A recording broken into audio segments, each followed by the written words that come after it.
Que nous sommes avec Philippe Chalmin, professeur d'économie à Paris-Dauphine, président de Cyclope. Je vais être comme les Américains, pardon d'être très terre à terre, Philippe Chalmin, mais est-ce que cette visite va permettre de faire baisser les cours du pétrole ? J'attire votre attention sur le fait que les cours du pétrole ont déjà commencé à baisser. À cause de la récession. Puisque dans la journée d'hier, on est tombé, notamment pour le brut américain, à peine un peu au-dessus de $90 le baril et 95 pour le Brent.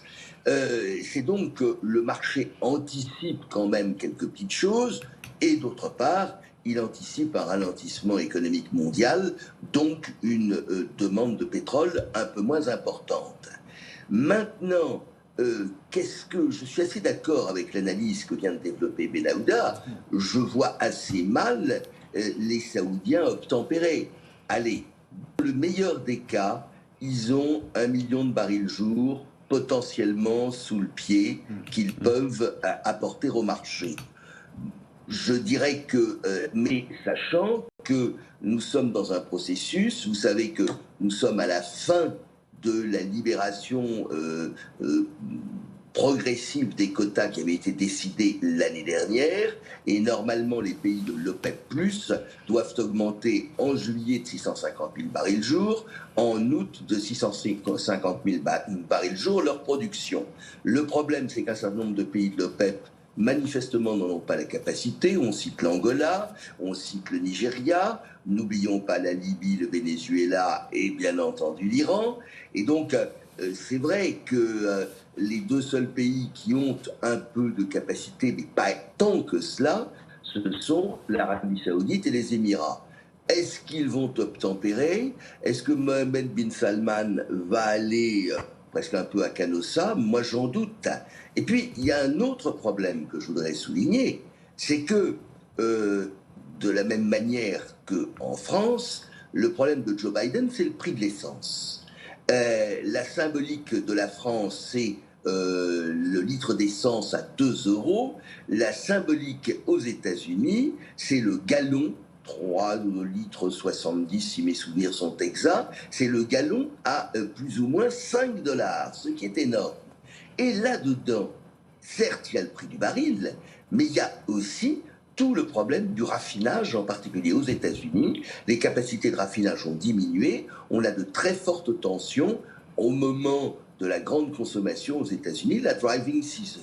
Donc même si Joe Biden ramenait, ce qui me paraît douteux, un accord de MBS pour augmenter sa production, ça ne ferait pas pour autant tellement descendre le prix de l'essence à la pompe aux États-Unis. Et c'est ça qui compte pour les Américains dans la perspective des élections de l'automne prochain. Donc on a toujours un marché prisonnier d'une offre insuffisante qui n'attend pas de soulagement de ce déplacement. Et que dire également des reconfinements à répétition en Chine et de ce PIB ce matin qui fait grise mine alors que c'est le plus grand importateur de brut au monde?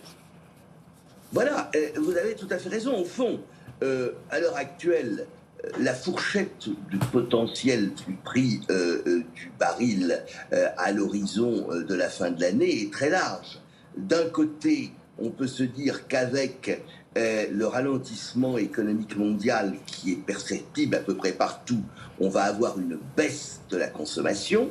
De l'autre, il y a effectivement l'impact des sanctions européennes et occidentales vis-à-vis de la Russie. Alors, à l'heure actuelle, c'est un facteur qui joue aussi à la baisse des prix parce que les Chinois, les Indiens et quelques autres, ils achètent du pétrole russe et pour l'instant, ils n'ont pas trop de problèmes pour l'acheter et ils le paient entre 20 et 40 $ le baril que le Brent. Donc, je vous disais, il me semble qu'hier, on était aux alentours de 95 $ le baril de Brent, ce qui est finalement un des niveaux de prix les moins élevés que l'on ait connus depuis le début de l'année. Mais en réalité, si vous voulez acheter un baril d'Oural, qui est le pétrole de référence, enfin le brut de référence russe, vous le payez aujourd'hui entre 60 et 70 $. Ouais. Donc il y a une tension des prix à la baisse. Ceci pèse sur l'ensemble du marché. Le seul élément qui pourrait justifier une hausse des prix, ce serait la baisse de la production russe. Si effectivement, du fait des sanctions, ils perdent des débouchés et s'il y avait une forte baisse de la production russe, l'Agence internationale de l'énergie parlait il y a encore quelques semaines d'une baisse de 2 à 3 millions de barils jour. Ça, c'est très important.